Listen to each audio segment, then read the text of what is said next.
دوستو، مشکل وقت میں کام کرتے رہنا اور صبر کے ساتھ انتظار کرنا، یہ کسی بھی انسان جو کامیاب ہے اس کی زندگی کا سب سے مشکل ترین لمحہ ہوتا ہے، اور کامیاب لوگ ہمیشہ اس کو مکمل کر لیتے ہیں، اور ایسے لوگوں کی ہمیشہ خدا بھی مدد ضرور کرتا ہے، جس سے ہر انسان کے جذبے کا نیا سورج بھی طلوع ہوتا ہے۔ آپ جان کر حیران ہوں گے، جب ہنری فورڈ زرعی فارم پہ کام کرتا تھا تو اس کی عمر صرف اور صرف 16 سال تھی، اور اس نے خود سے یہ سوال کرنا شروع کیا کہ اگر میں یہاں پہ 10 سے 20 سال بھی کام کروں گا تو میں کیا بن سکتا ہوں۔ اس کے اندر سے ایک ہی جواب آیا کہ وہ صرف اور صرف زرعی فارم پہ کام کرنے والا ورکر ہی رہے گا، اس سے زیادہ اس کی کوئی حیثیت نہیں ہو سکتی۔ اسے معلوم ہو چکا تھا کہ یہ اس کی منزل نہیں ہے، اور اس نے 16 سال کی عمر میں زرعی فارم پہ کام کرنا چھوڑ دیا، اور اس نے ایک ڈیٹرائٹ کمپنی کو جوائن کیا، جس میں وہ مکینک کام کرنے لگا۔ اور ڈیٹرائٹ ایڈیسن کمپنی میں جب وہ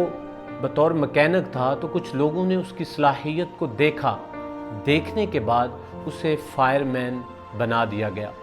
اور فائر مین بنانے کے بعد آپ جان کر حیران ہوں گے کہ ایک لڑکا جو زرعی فارم پہ کام کرتا تھا وہ ترقی کرتا ہوا کچھ ہی سالوں کے اندر اسی کمپنی کا، ڈیٹرائٹ ایڈیسن کمپنی کا چیف انجینئر بن گیا۔ اور آپ جان کر حیران ہوں گے کہ یہ Detroit Edison company Thomas Edison کی تھی، جو اس کے لیے بہت بڑا نام تھا، کیونکہ اس وقت کا سب سے بڑا موجد تھامس ایڈیسن تھا۔ وہ بہت خوش تھا اس کام سے،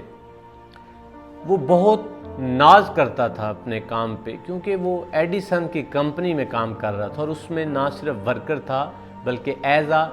چیف انجینئر کام کر رہا تھا۔ اس نے اپنے خیالات میں سوچا کہ اگر مجھے ایڈیسن سے ملنے کا موقع ملا تو میں اس سے ایک سوال ضرور پوچھوں گا۔ آخر 1898 میں اسے ایک موقع ملا۔ اس نے ایڈیسن کو روکا اور کہا، مسٹر ایڈیسن، کیا موٹر کاروں کے لیے پیٹرول ایک اچھا ایندھن ہو سکتا ہے یا نہیں؟ ایڈیسن نے ہاں میں جواب دیا، اور اس کے پاس اتنا ٹائم نہیں تھا کہ وہ اس ہاں کو ایکسپلین کر سکتا، اور اس کی ہاں سننے کے بعد ہنری فورڈ کے اندر ایک جوش اور جذبہ اتنا ابھرا کہ اسے یقین ہو گیا کہ یقیناً یہ کام ہو سکتا ہے، کیونکہ ایڈیسن نے اسے ہاں میں جواب دے دیا ہے۔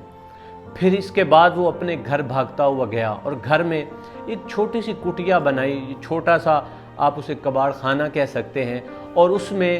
جب وہ اپنی کمپنی سے واپس جاتا تو اس نے وہاں پہ کام کرنا شروع کر دیا۔ اب لوگ اس کو کہتے تھے پاگل، جب اس کا والد اس کو دیکھتا کہتا، ہنری تم پاگل ہو جاؤ گے، ہنری اتنا کام مت کرو۔ ہنری مسکراتا اور ایک ہی کہتا، میں کام نہیں کر رہا بلکہ میں اپنے خواب کو پورا کر رہا ہوں۔ اور لوگ جب بھی اس کے ہمسائے چھتوں پہ کھڑے ہوتے اور اس کو چھوٹی سی روشنی میں کام کرتا ہوا دیکھتے تو ہمیشہ اسے کہتے، ہنری تم پاگل ہو جاؤ گے، ہنری یقیناً ایک پاگل لڑکا ہے، اور ہنری مسکراتا رہتا اور خاموش ہو جاتا۔ آخر کار ہنری نے 11 سال بعد اس چھوٹی سی کٹیا میں کام کرنے کے بعد سب کے سامنے ایک چھوٹی سی چلتی ہوئی گاڑی، جو رات کا وقت تھا، بازار میں گزاری۔